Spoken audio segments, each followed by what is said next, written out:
you do these 2 weeks, right? 2 weeks of quarantine, and then so instead of just like, lollygagging, getting on the bus, and getting there, like they wait until like 9 p.m. right? Okay. To start loading us onto the buses, right? So they still want to give us this Parris Island, greeting, like, oh, here we go, here's how it's gonna be, right? So they load us all onto the buses, right? And we're nervous, we're going, right? And you try to sleep on the way there, but there's you're no way. too anxious. You're too jacked up. You're like, oh man, here we go, And I think I took a little nap, but I woke up just in time to see the Parris Island sign, and I was like, oh, Yeah. Go back to sleep. This isn't happening, right? So anyway, so I get there, so the bus pulls in, and then we see the Smokey Bear hat, and we know it's about to go down, So you already know, they're rushing on. They're like, right, screaming, like, you don't even know what they're saying. You're just running out, right? And you go on to what's called the yellow footprints, right? So this is the famous thing. This starts your transformation from a civilian into a Marine, right?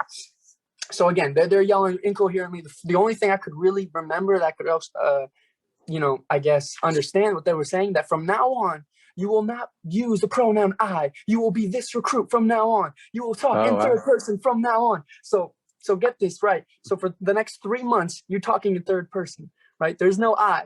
There is this recruit requests permission to speak to senior drill instructor, yada, yada, yada. That's how you have to talk, right? How do you get used to that? You don't get used to it. You just do it. Actually, you kind of do, because actually, once you finish the crucible, you're still saying this recruit, and they're like, dude, you're a Marine, stop it, right? So, jeez. Yeah, anyway, so you start that, and again, you get there at like 11 or midnight, right? Mm-hmm. And they're rushing you in. They rush you in what's called the silver hatches, right? And that's something we can do maybe later here at the end of this, kind of what words mean what, right? Because obviously there's certain terminology in the Marine Corps. So a hatch is a door, right? So you go into the silver hatches, right? Yeah, easy enough. I can catch on to that. There's some other ones though that are a little weird.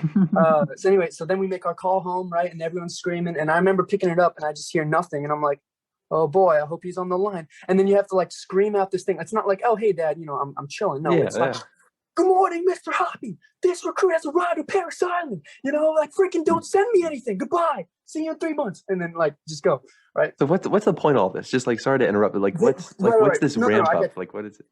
No, so it's basically we were at freaking why, right? Why was it so crazy, right? Why the so you just got to so we're doing this multiple parts, guys, so it's a little difficult, but so you get to boot camp, and then everything's just like kind of crazy. They're rushing rushing on the bus, like the way they're talking to you, everything.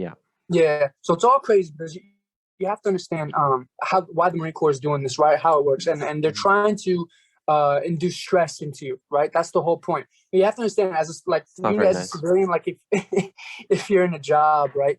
Usually you have two responses to stress, right? If someone's like screaming at you either it's fight or flight, right? That's how it usually works, right? So either you're in their face, you're like, dude, what the heck, bro? Like this ain't it. And if you do that boot camp, you're dead, right? So there's no way there's no way you're gonna retaliate, right? So you can't do that. Or there's the flight, right? There's the oh, I'm gonna curl up in a ball. I don't want to be here right now, right?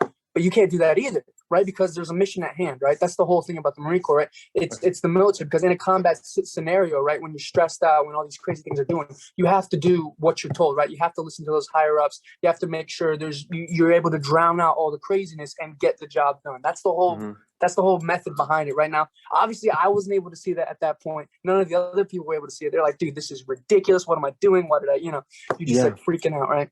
So what was your response? That was the whole point of it, right? What was my response? Well, you know me, I went incognito, right? I try to always hide in the back, slither around, try not to be like all up in their face, right? Try not to be, and for the most part, it worked for all that. But anyway, so I think I was at the Silver Hatches, right? So I just called my dad, right? So we had just gotten there.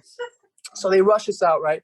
And we're going from place to place, right? We were up, I think, maybe like 30 hours, I think. The first night, they make you go without sleep, right? That first night when you get there. So you're running around back and forth, getting issued all your stuff, right? And I remember the probably the hardest thing we did was, I don't know if you know the sea bags. Do you know what those are? The big green duffel bags, right? Yeah. Have you ever seen those? I've seen them. So I've seen them. two of those, right? You have one in front, one in the back. You're carrying your M6. They issue us our M16s at the very first day. The first day. You're carrying your rifle. The first day, just like. right? So you're carrying your rifle, you're carrying your duffel bag, right? So you're carrying all this stuff, right? My traps were feeling it, and you're just like moving around because you're obviously at this point you have no idea. Like you're just seeing buildings. You're like, dude, we're gonna be walking for like miles, and it was only like, I don't know, like half a mile, but it felt like forever, right? And we're all just stumbling around. We're like, dude, if every day is like this Not ain't gonna it, make bro. it. What am I doing with my life? I'm not gonna make it, you know. So that was honestly, that was the hardest thing physically that I did, which is crazy when you think about it. Until the very end, right? The crucible, the hike back, which I'll get into later. So honestly, the physical part of boot camp wasn't as bad as you might think, right? If anyone, if they've That's done high surprising, school sports, if done high school sports at all, you'll be fine. You know, it's no big deal.